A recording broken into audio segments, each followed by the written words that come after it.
ஆசரிப்பு கூடாரம் அப்படின்னு சொன்னாலுமே அது இயேசு கிறிஸ்துவை குறிக்கிறது. அந்த ஆசரிப்பு கூடாரத்துல இருக்கிற ஒவ்வொரு பனிமுட்டுகளும், ஒவ்வொரு காரியமும் இயேசுவையும் அவரோடு சம்பந்தப்பட்ட காரியங்களையும் அவைகள் குறிக்கிறது. அதை நாம் தியானிக்கும் போது அது நமக்கு நிச்சயமா ஆசீர்வாதத்தை கொடுக்கும், நம்மை இன்னும் அவருடைய அன்புக்குள்ளே கொண்டு போகும் என்று நான் நம்புகிறேன்.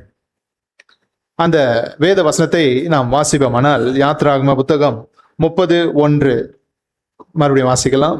தூபம் காட்டுகிறதற்கு ஒரு தூப பீடத்தையும் சித்தி மரத்தினால் உண்டாக்குவாயாக. தூபம் காட்டுகிறதற்கு ஒரு தூப பீடத்தை உண்டாக்குவாயாக. சீத்தீம் மரத்தினால், அகேஷியா ட்ரீ அப்படின்னு சொல்றோம், சீத்தீம் மரத்தினால் உண்டாக்குவாயாக. ஒரு தூப பீடத்தை உண்டாக்கு அப்படின்னு நான் சொல்றேன். தூப பீடம்னா எப்படி இருக்கும் அப்படின்னு நீங்க பார்க்க விரும்புனீங்கன்னா அதை 2வது வசனத்துல இருந்து அப்படியே படியுமா? அது 2ல இருந்து படி. அது 1 முழ நீளமும் 1 முழ அகலமுமான சதுரமும் 2 முழ உயரமுமாய் இருக்க வேண்டும். அதன் கொம்புகள் அதனோட ஏகமுமாய் இருக்க வேண்டும். அதன் மேற்புறத்தையும் சுற்றுப்புறத்தையும் அதன் கொம்புகளையும் பசும் பொன் தகட்டால் மூடி சுற்றிலும் அதற்கு பொன் திறனையை உண்டு பண்ணி அந்த திறனையின் கீழே அதன் 2 பக்கங்களிலும் அதை சுமக்கும் தண்டுகளின் இடங்களாகிய அதன் 2 பக்கத்து 2 மூலைகளிலும் 2 பொன் வளையங்களை உண்டாக்குவாயாக. அந்த தண்டுகளையும் சித்தி மரத்தால் பண்ணி அவைகளையும் பொன் தகட்டால் மூட கடவாய். சாட்சி பெட்டிக்கு முன்னிருக்கும் திரைச்சீலைக்கும் நான் உன்னை சந்திக்கும் இடமாகிய சாட்சி சந்நிதியின் மேல் உள்ள கிருபாசனத்துக்கும் முன்பாக அதை வைக்க கடவாய். இப்படி இதை பத்தி சொல்றாரு. இப்ப எப்படி அதை செய்யணும் அப்படின்னு சொன்னாரு. யாருக்காவது புரிஞ்சுதா? எப்படி செய்யணும்? அது 1 முழ நீளம் 1 முழ அகலம் மான சதுரம், 2 முழ உயரமா இருக்கணும், அதன் கொம்புகள் அதனோட ஏகமா இருக்க வேண்டும் அப்படின்னா புரிஞ்சுதா? நீங்க அந்த பிக்சர் நான் போட சொல்லியிருக்கேன், அந்த பிக்சர் போடுங்கம்மா. இப்படிதான் இருக்கும் தூப பீடம் அப்படின்னு சொன்னா அது இப்படிதான் இருக்கும். அந்த திரைச்சீலைக்கு அந்த பக்கம் மகா பரிசுத்த ஸ்தலம், அதுக்கு முன்பாக இது பொன்னினால் செய்யப்பட்ட தூபபீடம். இப்போ அந்த 2வது வருஷத்துல இருந்து நீ வாசிச்சனா அதை பார்க்கும்போது உங்களுக்கு புரியும். 1 முழ நீளமும் 1 முழ அகலமுமான சதுரம். மேல அந்த சதுரத்தினுடைய அளவு 1 முழம், 1 அடியில ஒரு சதுரம், ஹைட் 2 முழம் அப்படி வைத்து அதன் கொம்புகள் அதனோட ஏகமா இருக்கு. அந்த சைட்ல அப்படி கொம்பு மாதிரி தெரியுது, அதுதான் 4 கொம்புகள் அதுல இருக்குது. அதை சுற்றிலும் பொன்னினாலே திறனையை உண்டு பண்ணி அந்த ஓரத்துல பொன் வளையங்கள் இருக்குல்ல, அதுலதான் அந்த தண்டு விட்டு அதை தூக்கி கொண்டு போகிறதுக்காக அதை ஆண்டவர் பண்ண சொன்னார். இதுதான் இந்த தூப பீடத்தினுடைய காரியம். இதை ஆண்டவர் உருவாக்க சொன்னார். அழகா இருக்குல்ல? ஆமா, கர்த்தர் நல்லவர். இந்த தூப பீடம் இயேசு கிறிஸ்துவை குறிக்கிறது. ஹல்லேலூயா. அவரையும் அவருடைய சிலுவையையும் அவருடைய நாமத்தையும் அவருடைய மகிமையும் அது குறிக்கிறது. ஹல்லேலூயா. அவர் செய்த தியாகத்தையும் அது குறிக்கிறது. நாம கொஞ்சம் கொஞ்சமா அதை தியானிக்கலாம். இந்த தூபபீடம் பொற்பீடம் என்றும் அழைக்கப்படுகிறது. It's also known as golden altar. இந்த தூபபீடம் அப்படின்னு சொல்லும்போது இந்த பீடத்துல ஒரு 3 பகுதிகள் முக்கியமானதாக, 3 காரியங்கள் முக்கியமா இருக்குது. ஒன்று அந்த தூபபீடம், நம்ம பார்த்த அந்த தூபபீடம். 2வது அதுல செலுத்தப்படுகிற தூபம். 3வது அந்த கொம்புகளில பூசப்படுகிற ரத்தம். நீங்க இந்த வசனங்களை நீங்கள் பார்ப்பீங்களா? 7வது வசனம் சொல்லுது, வாசிமா 7. ஆரோன் காலைதோறும் அதின் மேல் சுகந்த தூபம் காட்ட வேண்டும். அந்த தூப பீடத்தின் மேல் தூபம் காட்ட வேண்டும். அந்த தூபமும் ரொம்ப முக்கியமானது. அதுக்கு பிறகு 10வது வசனத்தை வாசிங்க. வருஷத்தில் ஒரு முறை ஆரோன் பாவ நிவாரண பலியின் ரத்தத்தினால் அதன் கொம்புகளின் மேல் பிராயச்சித்தம் பண்ணுவானாக. அது கர்த்தருக்கு மகா பரிசுத்தமானது என்றார். வருஷத்தில் ஒரு முறை ஆரோன் பாவ நிவாரண பலியின் ரத்தத்தினால் அப்படின்னு ரத்தம். 3 காரியங்களை இன்றைக்கு நாம் இந்த தூப பீடத்தோடு சம்பந்தப்பட்டதை வைத்து நாம் தியானிக்க போறோம். 1 தூப பீடம், 2 தூபம், 3 அந்த கொம்புகளில் பூசப்பட்ட ரத்தம். இந்த 3 காரியங்களை நாம் தியானித்து இன்றைக்கு நாம் திருவிருந்து இருக்கிறதுனால ஆண்டவருடைய சிலுவையை, ஆண்டவருடைய அன்பை, கர்த்தருடைய தியாகத்தை குறித்து தியானிப்பது நமக்கு ரொம்ப நல்லது. நமக்கு நிறைய தெரிஞ்சிருக்கு அப்படின்றதுனால ஆண்டுடைய ஆசீர்வாதம் குறைந்து போவே போகாது. அது தியானிக்க தியானிக்க மகிழ்ச்சியை கொடுக்கும். ஹல்லேலூயா, ஹல்லேலூயா. இன்றைக்கு காலையில் ஆராதனை உட்கார்ந்துக்கும் போது கூட அவருடைய சிலுவையும் அவருடைய அன்பையும் அவருடைய ரத்தத்தையும் நினைத்தால் இருதயம் எல்லாம் பொங்குகிறது. ஹல்லேலூயா. எந்த ஒரு பொருள் என்னுடைய பாவத்தை கழுவ முடியும்? ஆங்கிலத்தில் அந்த ஹிம் பாடணும், எதுவுமே ரத்தத்தை தவிர ஒன்றும் என்னை கழுவ முடியாது. ஹல்லேலூயா. அவருடைய அன்பு அவருடைய தியாகம் ஆச்சரியமானது. கர்த்தர் நம்மை ஆசீர்வதிப்பாராக. நம்முடைய உள்ளத்தை அவருக்கு நேராக கர்த்தர் திருப்புவாராக. அவருடைய அன்புக்கு நேராக நம்மை திருப்புவாராக. நாம் வாசிப்போம். தூப பீடம் என்று நாம் பார்க்கலாம். 6வது வசனத்தை நாம் வாசிக்கலாம். யாத்திராகம புத்தகம் 30:6. சாட்சி பெட்டிக்கு முன்னிருக்கும் திரைச்சீலைக்கும் நான் உன்னை சந்திக்கும் இடமாகிய சாட்சி சந்நிதியின் மேலுள்ள கிருபாசனத்துக்கும் முன்பாக அதை வைக்க கடவாய். கிருபாசனத்துக்கும் முன்பாக அதை வைக்க கடவாய். இந்த தூப பீடத்தை எங்க வைக்கணும் அப்படின்னு ஆண்டவர் சொல்றாரு அப்படின்னா, கிருபாசனத்துக்கு முன்பாக அதை வைக்க கடவாய். நான் உன்னை சந்திக்கும் ஸ்தானமாகிய கிருபாசனத்துக்கு முன்பாக அதை வைக்க கடவாய். நீங்க அதை பார்த்தீங்கன்னா ஒரு ஸ்கிரீன் இருக்கும், அதுக்கு முன்னாடி தான் இருக்கும்.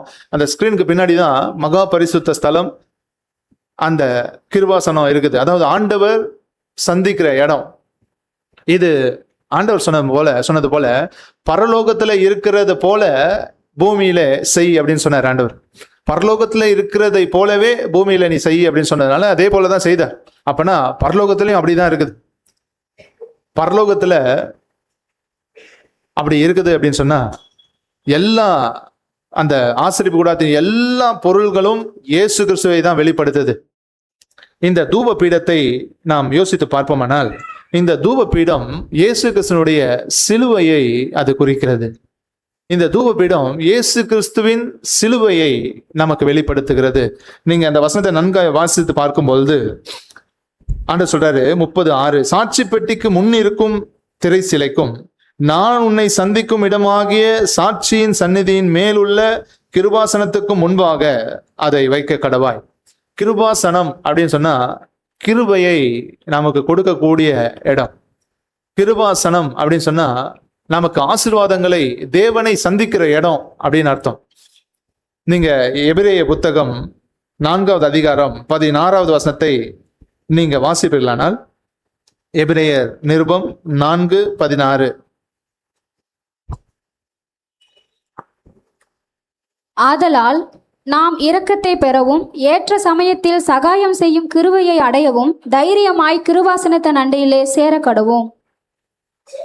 கிருபாசன தண்டையிலே சேர கடவோம் அப்படின்னு சொல்லுது. எதுக்கு அப்படின்னா, நாம் இரக்கத்தை பெறவும் ஏற்ற சமயத்தில் சகாயம் செய்யும் கிருபையை அடையவும் கிருபாசன தண்டையிலே நெருங்கி சேர கடவோம்.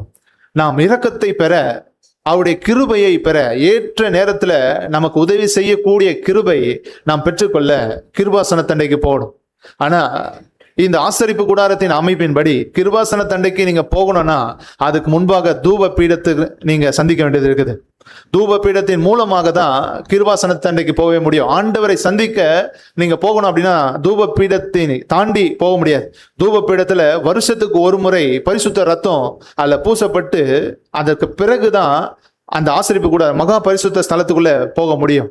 இது எதை குறிக்கிறது அப்படின்னு சொன்னா, தேவனுடைய உன்னதமான கிருபையை, தேவனை, மகா பெரிய தேவனை, உன்னதமான தேவனை, பரிசுத்தமான தேவனை சந்திக்கக்கூடிய ஒரு வழியை சிலுவையின் மூலமாக ஆண்டவர் நமக்கு கொடுத்தார். ஹல்லேலூயா, ஹல்லேலூயா. இந்த சிலுவை மூலமாக தான் கிருபாசன தண்டைக்கு நம்ம போவே முடியும். சிலுவை இல்லை அப்படின்னு சொன்னா நாம போவே முடியாது. இயேசு கிறிஸ்துவின் சிலுவை தான் இதற்கு நமக்கு வழியை கொடுக்கிறது. இந்த தூப பீடம் இயேசுவே. ஹல்லேலூயா. இயேசு கிறிஸ்துவினுடைய சிலுவை. ஹல்லேலூயா. சிலுவை அப்படின்னு சொல்லும் பொழுது நம்ம ஒரு இமேஜ் அப்படின்னு நினைக்கக்கூடாது. நம்ம மாட்டிக்கொள்ளுகிற ஒரு இமேஜ் அப்படின்னு நினைக்கக்கூடாது.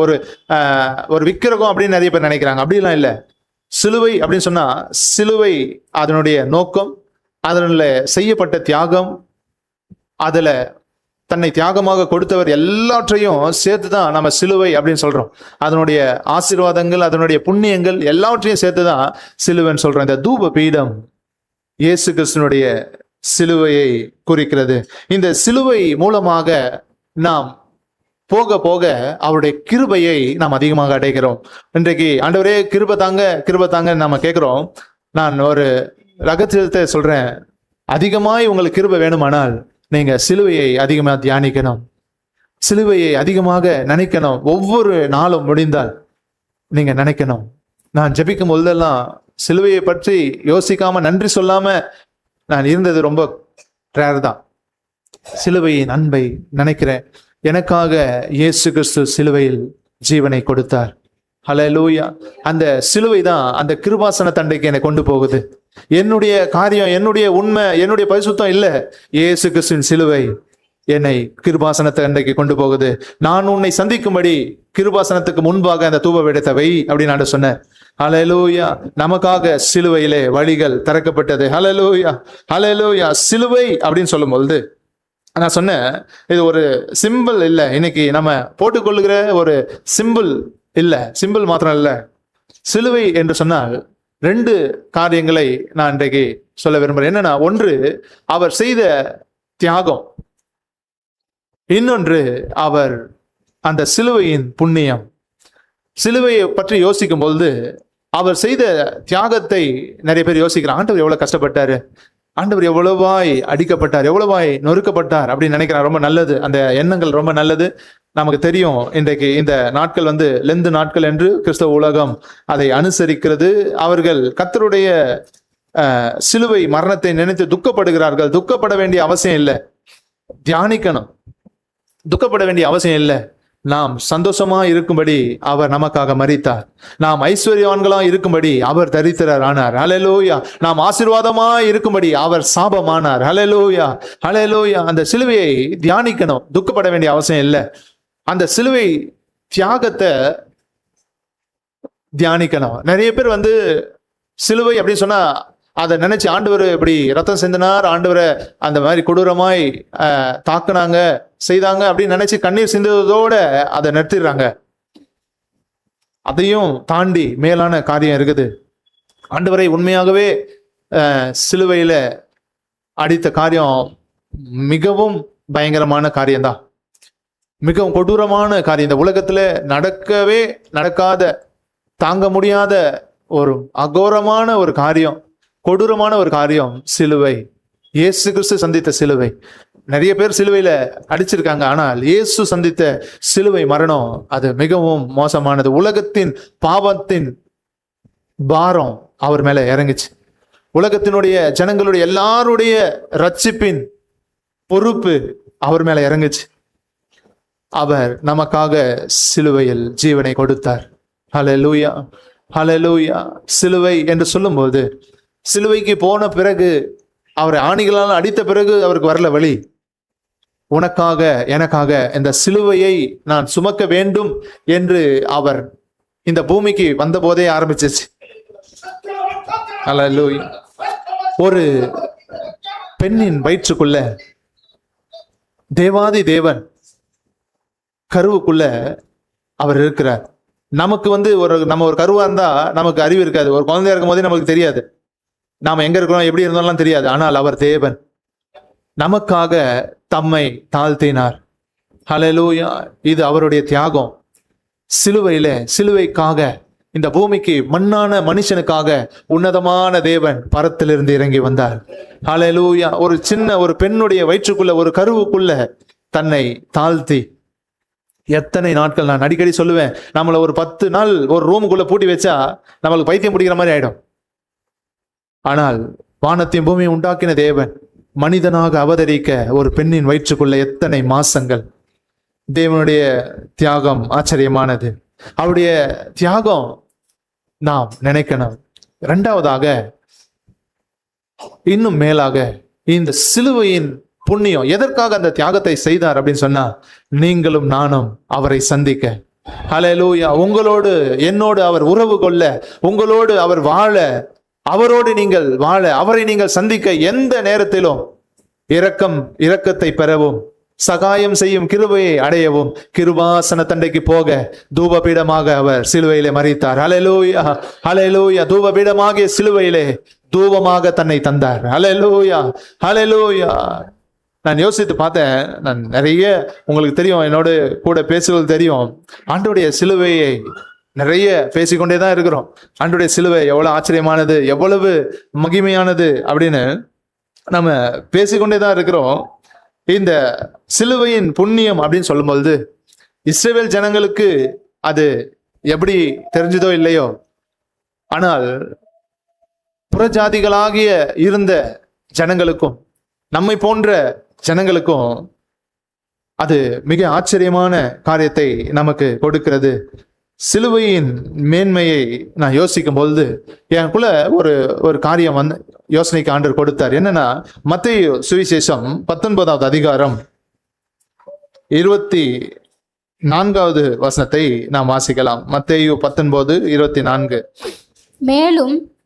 மேலும் ஐஸ்வர்யவான் தேவனுடைய ராஜ்யத்தில் பிரவேசிப்பதை பார்க்கிலும் ஒட்டகமானது ஊசியின் காதிலே நுழைவது எளிதாயிருக்கும் என்று உங்களுக்கு சொல்லுகிறேன் என்றார். இயேசு கிறிஸ்து இந்த பூமியில இருக்கும்போது நிறைய உவமைகளை அவர் சொன்னார். இந்த இடத்துல ஆண்டு சொல்றாரு, ஐஸ்வர்யவான், ஒரு பணக்காரன், ஒரு ஐஸ்வர்யவான். 3 சுவிசேஷங்கள்ல இது பதிவு பண்ணப்பட்டிருக்கிறது. யோவான் சுவிசேஷத்தை தவிர மற்ற 3 சுவிசேஷங்கள்லேயும் இந்த காரியத்தை ஆண்டு சொல்றாரு. அதுல ஒரு இடத்துல ஐஸ்வர்யத்தின் மேல் நம்பிக்கையுள்ளவர்கள் அப்படின்னு சொல்றார். ஐஸ்வர்யவான் என்ற பணக்காரங்க யாருமே வர முடியாது அப்படி இல்லை, ஐஸ்வர்யத்தின் மேல் நம்பிக்கை உள்ளவர்கள் அப்படின்னு ஆண்டவர் சொல்றார். ஐஸ்வர்யவான் தேவனுடைய ராஜ்யத்தில் பிரவேசிப்பதை பார்க்கிலும் ஒட்டகமானது ஊசியின் காதிலே நுழைவது எளிதாயிருக்கும் என்று உங்களுக்கு சொல்லுகிறேன். ஆண்டவர் என்ன சொல்றாருன்னா, ஒட்டகமானது, ஒரு ஒட்டகம் ஒரு ஊசியின் காதுல என்ன, ஒரு குண்டு நம்ம தைக்கிற ஊசி, அது முனையில சின்ன ஓட்டை இருக்கும், மெல்லிச ஒரு நூல் போடுவோம், அந்த காதுக்குள்ள நுழைகிறது எவ்வளவு எளிதா இருக்கும் அப்படின்னு ஆண்டவர் சொல்றாரு. அப்படிதான் நம்ம வாசிக்கிறோம். ஆனால் இந்த வசனத்தை வேத வல்லுநர்கள் அவர்களுடைய ஆராய்ச்சியின்படி நிறைய விளக்கங்களை அவங்க கொடுக்குறாங்க. ஒன்று, ஆண்டவர் சொன்ன மாதிரியே, இப்படி எழுதப்பட்ட மாதிரியே ஊசியின் காதுக்குள்ள ஒட்டகம் நுழைகிறது தான் ஆண்டவர் சொல்றாரு அப்படின்னு சொல்றாங்க. ஏன்னா ஆண்டவர் சொல்லுகிற உதாரணங்கள் எல்லாமே அப்படிதான் இருக்குது, ரொம்ப சம்மந்தம் இல்லாம இருக்கும். ஆண்டவர் சொல்றாரு, உன் கண்ணில் இருக்கிற உத்திரத்தை பார்க்காமல் உன் சகோதரன் கண்ணில் இருக்கிற துரும்பை நீ பார்க்கிறது என்ன அப்படின்னு சொல்றாரு. உன்னுடைய கண்ணில் இருக்கிற அழுக்க பார்க்காம உன் சகோதரனுடைய கண்களில் இருக்கிற பெரிய உத்திரனா, ஒரு பெரிய பலகை, அதை நீ பார்க்கிற அப்படின்னு சொல்ற. அதே மாதிரி ஆண்டவர் சொல்றாரு, கொசு இல்லாதபடி வடிகட்டி ஒட்டகத்தை விழுங்க பார்க்கிறார்கள் அப்படின்னு சொல்லிட்டு வேத பார்க்கிற பரிசேயர் ஆண்டவர் திட்டுறார். கொசு இல்லாதபடி இதை செய்யக்கூடாது, அதை செய்யக்கூடாது, பண்ணக்கூடாதுன்னு சொல்லிட்டு இவங்களோட லைஃப்பை பார்த்தோன்னா மோசமான வாழ்க்கையா இருக்குது அப்படின்னு சொல்றாரு. வெளியே வெள்ளை அடிக்கப்பட்ட கல்லறைகளா இருக்கிறாங்க, உள்ள நாற்றமும் அசுத்தமும் இருக்குது அப்படின்னு ஆண்டவர் சொல்லும்போது நிறைய இப்படிதான் எக்ஸாம்பிள் சொல்றாரு. ரொம்ப பெரிய வித்தியாசம் சொல்றாரு. அதே போலதான் ஊசியின் காதுல ஒட்டகம் நுழைகிறது போல அப்படின்னு சொல்றாரு. இது ஒரு கூட்டத்தார் சொல்றாங்க. இன்னொரு கூட்டத்தார் என்ன சொல்றாங்கன்னா, இந்த ஊசியின் காதில் ஒட்டகம் அப்படின்னு சொல்லும்போது அந்த இஸ்ரவேல் தேசத்துல ஊசி அப்படின்னு ஒரு இடம் இருக்குது. அது ஓய்வு நாள்ல அந்த வாசல், கோட்டை வாசல் மூடப்படும். அந்த ஓய்வு நாள்ல ஓய்வு நாள் நேரத்துல வெளியே போன மிருகங்க உள்ள வர இடம் இருக்காதனால, இடம் கொடுக்க மாட்டாங்க, மூடப்பட்டதுனால அந்த சின்ன ஒரு கதவு மாதிரி, ஒரு ஜன்னல் மாதிரி திறந்து அதை வைப்பார்கள். அது வழியாக அந்த ஒட்டகங்கள் சாப்பாடுக்காக தலையை விடும் அப்படின்னு சொல்லிட்டு தலைவிட்டு சாப்பிடும். ஒரு சின்ன வழி மாதிரி இருக்கும் அப்படின்னு சொல்றாங்க. நான் அந்த பிக்சர் கூட போட்டிருந்தேன், அந்த போடுமா. அந்த ஒட்டகம் ஊசியின் காதுல அந்த சின்ன துவாரத்தை தான் ஊசி அப்படின்னு சொல்லி அழைப்பார்கள். அதை தான் ஆண்டவர் சொன்னாரு, அந்த ஊசியின் வழியாய், அந்த ரெட்ல மார்க் பண்ணிக்கலாம், அந்த சின்ன இடம், அது வழியாய் அந்த ஒட்டகம் போகுது கடினம் அப்படின்னு ஆண்டவர் சொன்னாரு அப்படின்னு சொல்றாங்க.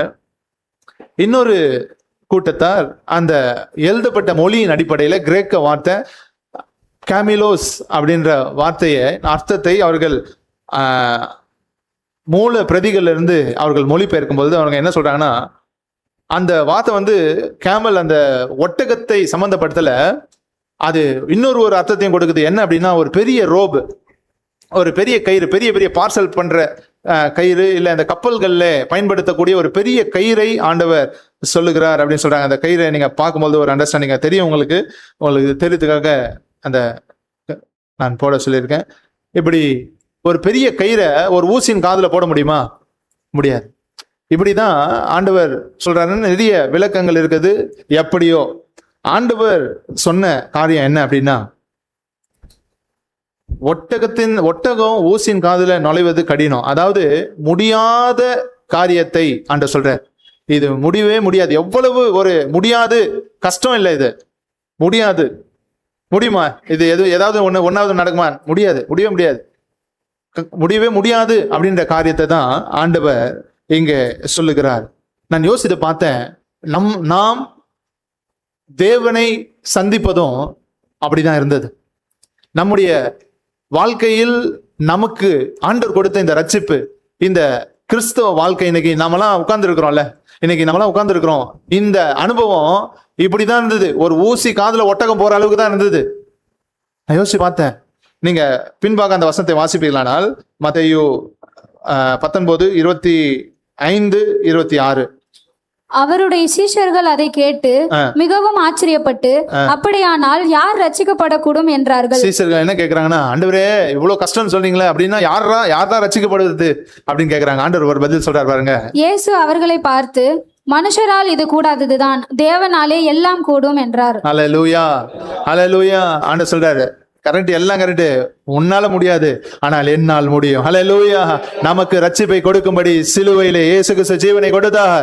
ஒட்டகம் ஊசியின் காதுல நுழைய முடியாது, நாம் பரலோகத்துக்கு போக முடியாது, ஆனால் இயேசு கிறிஸ்துவின் சிலுவையினாலே ஹல்லேலூயா பரலோக வாசல் நமக்கு திறந்தது. கிருபாசனம் நம்மை அழைக்கிறது. ஹல்லேலூயா. கிருபாசன தண்டையிலே சேர கடவோம். தேவனுடைய கிருபையை இரக்கத்தை பெரும்படியாக இயேசு கிறிஸ்து அன்றைக்கு தூப பீடமாக நமக்கு முன்பாக ஆசரிப்பு கூடாரத்திலே அவர் வைக்கப்பட்டார்.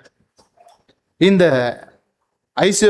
ஐஸ்வர்யம் உள்ளவர்களுக்காக மட்டுமல்ல, தகுதியற்ற நமக்காக, நம்மை பரலோகத்துக்கு கொண்டு போக இயேசு கிறிஸ்துவின் சிலுவையின் புண்ணியத்தினால் சாத்தியமாகும். ஹல்லேலூயா, ஹல்லேலூயா, ஹல்லேலூயா. யோசிக்கும் போது எப்படிப்பட்ட பிரச்சனையோடு இருக்கிறவங்க, என்ன ரீசன், என்ன குற்றம் குறைகள், என்ன குறைவுகள் அப்படி என்கிட்ட சொன்னா கூட எனக்கு ஒன்னே ஒண்ணுதான் மைண்ட்ல தெரியும். அதனால்தான் நான் எந்த விஷயத்தையும் ஏற்றுக்கொள்ளக்கூடிய அந்த எண்ணம் இருக்குது. அதை தான் நீங்களும் பெற்றுக்கொள்ளணும்னு நினைக்கிறேன். எதை பத்தி சொன்னாலும் அந்த சிலுவைக்குள்ள உள்ள தூக்கி போட்டலாம். ஹல்லேலூயா. எப்படிப்பட்ட காரியங்கள், எவ்வளவு மோசம், அப்படியா இப்படி எல்லாம் இருக்கட்டும், இந்த சிலுவைக்குள்ள போயிட்டா எல்லாம் சரியாயிடும். ஹல்லேலூயா. சிலுவையின் மூலமாக சிங்காசனத்தை அடைய கர்த்தர் கிருபை செய்திருக்கிறார். ஹல்லேலூயா, ஹல்லேலூயா. கரங்களை தட்டி அந்த சிலுவைக்காக நன்றி சொல்லாமா? ஹல்லேலூயா, ஹல்லேலூயா, ஹல்லேலூயா, ஹல்லேலூயா, ஹல்லேலூயா. எனக்காகவே யாவையும் செய்து முடித்தீர், நன்றி நன்றி ஐயா. என் பாவங்கள் யாவையும் சுமந்து கொண்டீரே, நன்றி நன்றி ஐயா. எனக்காகவே யாவையும் செய்து முடித்தீர், நன்றி நன்றி ஐயா. என் பாவங்கள் யாவையும் சுமந்து கொண்டீரே, நன்றி நன்றி ஐயா. நினைப்பதற்கும் ஜெபிப்பதற்கும் அதிகமாக தருபவரே, நினைப்பதற்கும் ஜெபிப்பதற்கும் அதிகமாக தருபவரே, எனக்காகவே யாவையும் செய்து முடித்தீர், நன்றி நன்றி ஐயா. என் பாவங்கள் யாவையும் சுமந்து கொண்டீரே, நன்றி நன்றி ஐயா. நன்றி ஐயா, நன்றி ஐயா, நன்றி ஐயா, நன்றி ஐயா, நன்றி ஐயா, நன்றி ஐயா, நன்றி ஐயா, நன்றி ஐயா. நான் எனது பிள்ளைக்கு நல்ல ஈவை கொடுக்கிறேன், பரமபிதாவை பார்க்கிலும். நான் எனது பிள்ளைக்கு பரமபிதாவை பார்க்கிலும் கொடுத்திடுவார். நினைப்பதற்கும் ஜெபிப்பதற்கும் அதிகமாக தருபவரே, நினைப்பதற்கும் ஜெபிப்பதற்கும் அதிகமாக எனக்காகவே யாவையும் செய்து முடித்தீர். ஆமென். எல்லாரும் சொல்லமா? ஆமென். என் பாவங்கள் யாவையும் எனக்காக யாவையும், எல்லாரும் சொல்லமா?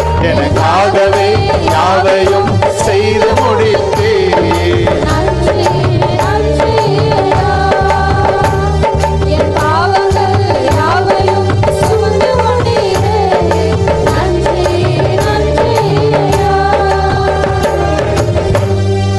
ஹல்லேலூயா, ஹல்லேலூயா, ஹல்லேலூயா.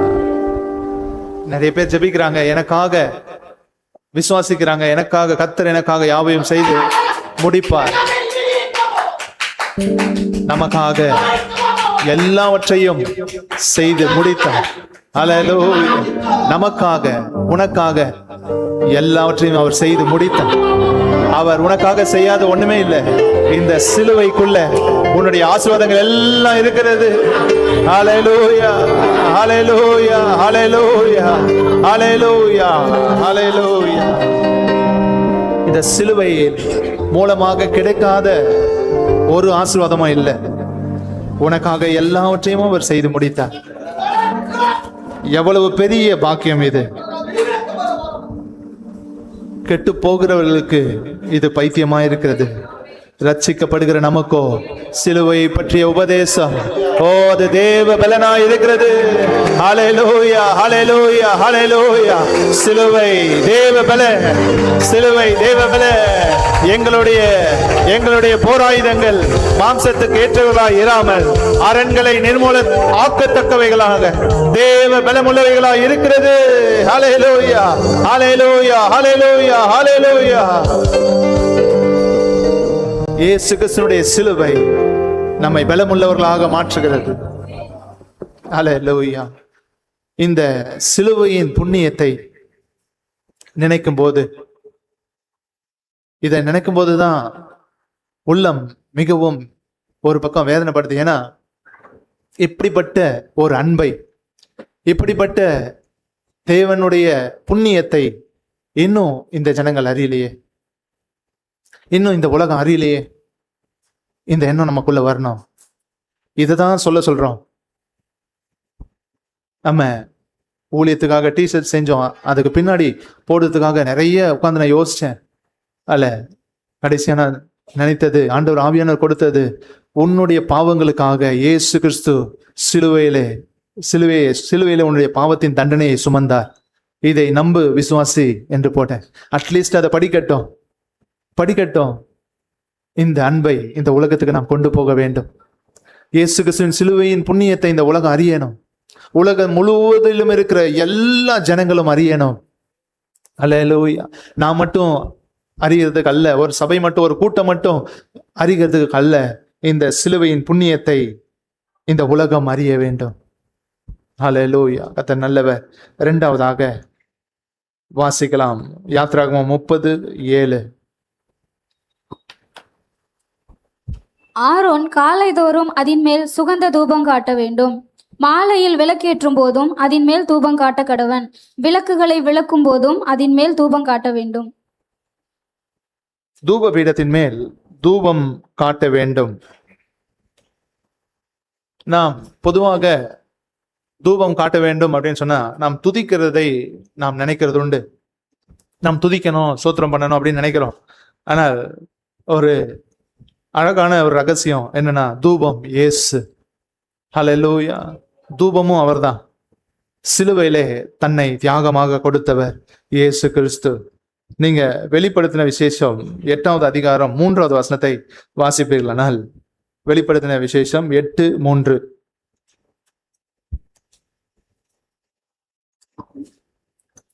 வேறொரு தூதனும் வந்து தூபம் காட்டும் பொற்கலசத்தை பிடித்து பலிபீடத்தின் படியிலே நின்றான். சிங்காசனத்திற்கு முன்பாக இருந்த பொற்பீடத்தின் மேல் சகல பரிசுத்தவான்களுடைய ஜெபங்களோடும் செலுத்தும்படி மிகுந்த தூப வர்க்கம் அவனுக்கு கொடுக்கப்பட்டது. இதை பார்த்து நம்ம சொல்றோம், நிறைய பேர் நினைக்கிறாங்க பரிசுத்தவான்களுடைய ஜெபங்கள் அப்படின்னு நினைக்கிறாங்க. நீங்க நல்லா அதை படிச்சீங்கன்னா உங்களுக்கு தெரியும். மறுபடியும் வாசிமா.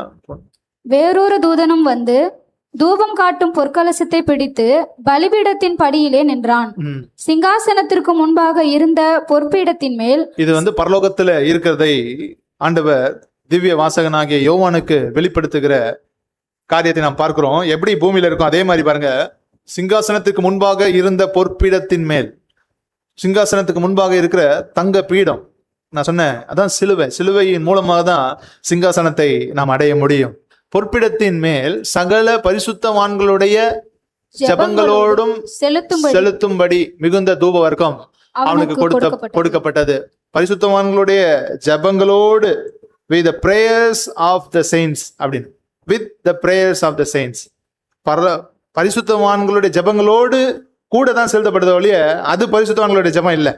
தூபம் என்பது இயேசுவை குறிக்கிறது. அல்லேலூயா. அவருடைய நாமத்தை அது குறிக்கிறது. அல்லேலூயா.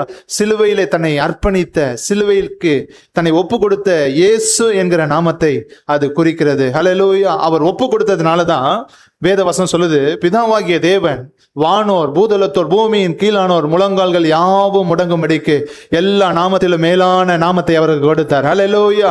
தூப பீடத்திலே தூபமாக வைத்த அந்த நாமத்துக்கு, எல்லா நாமத்துக்கும் மேலான நாமத்தை அவர் கொடுத்தார். அல்லேலூயா. இயேசுவே கர்த்தர் என்று நாவுகள் யாவும் அறிக்கை பண்ணும்படி. அல்லேலூயா. அல்லேலூயா. நம்முடைய அக்கிரமங்களை, நம்முடைய அசுத்தங்களை, நாற்றங்களை நீக்குகிற தூபம் அது. அல்லேலூயா. அவரே தன்னை ஒப்பு கொடுத்தார். அவரை நமக்குள்ளே நாம் வைத்திருப்போமானால் அந்த வாசனை நம்மில் வெளிப்படும். வேதத்துல அப்போஸ்தலனாகிய பவுல் எழுதுகிறார். 2 கொரிந்தியர் 2வது அதிகாரம் 14வது வசனத்தை வாசிக்கலாம். 2 கொரிந்தியர் 2:14. கிறிஸ்துவுக்குள் எப்பொழுதும் எங்களை வெற்றி சிறக்க பண்ணி எல்லா இடங்களிலேயும் எங்களை கொண்டு அவரை அறிகிற அறிவின் வாசனையை வெளிப்படுத்துகிற தேவனுக்கு ஸ்தோத்திரம். அவரை அறிகிற அறிவின் வாசனையை வெளிப்படுத்துகிற தேவனுக்கு ஸ்தோத்திரம். அவரை அறிகிற அறிவின் வாசனை எங்கிருந்து வரும்? தூபத்துல இருந்தா வரும். அல்லேலூயா. இந்த தூபத்தை நீங்கள் அறிவீர்களானால் நீங்கள் வாசனை உள்ளவர்களா இருப்பீங்க. அல்லேலூயா. அவரை அறிகிற அறிவின் வாசனையை வெளிப்படுத்தணும். அவரை அறிகிற அறிவின் வாசனை இந்த தூப பீடத்துக்கிட்ட வந்து இந்த தூபத்தை நீங்கள் அறிவீர்களானால் அந்த வாசனை உங்களிடத்திலிருந்து வெளிப்படும். அவருடைய நாமம் நமக்கு தரிக்கப்பட்டிருக்கிறது. அல்லேலூயா. அவருடைய நாமத்தை நாம் எப்போதும் நினைக்கணும். நாள்தோறும் அந்த தூபத்தை நாம் காட்ட வேண்டும். காலைதோறும் மாலைதோறும் இயேசுவின் நாமத்தை நாம் நினைக்க வேண்டும். அந்த நாமம் நமக்கு தரிக்கப்பட்டிருக்கிறது. அந்த நாமம் விலையேற பெற்ற பொக்கிஷம். அல்லேலூயா. அல்லேலூயா. அவர் நாமம் வல்லமையுள்ளது. அவர் நாமம் அற்புதங்களை செய்யக்கூடியது. அல்லேலூயா.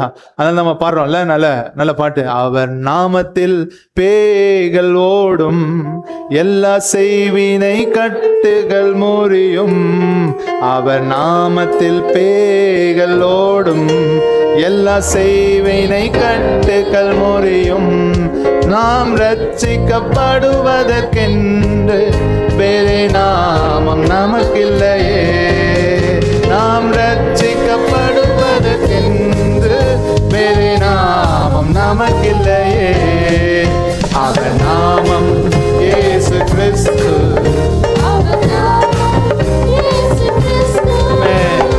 நாமம் இயேசு கிறிஸ்து. வானத்திலும் இந்த பூமியிலும் வல்லமையான ஒரு நாமம் உண்டு. வானத்திலும் இந்த பூமியிலும் வல்லமையான ஒரு நாமம் உண்டு. மனுஷருக்குள்ளே வல்லமையாய் வேறொரு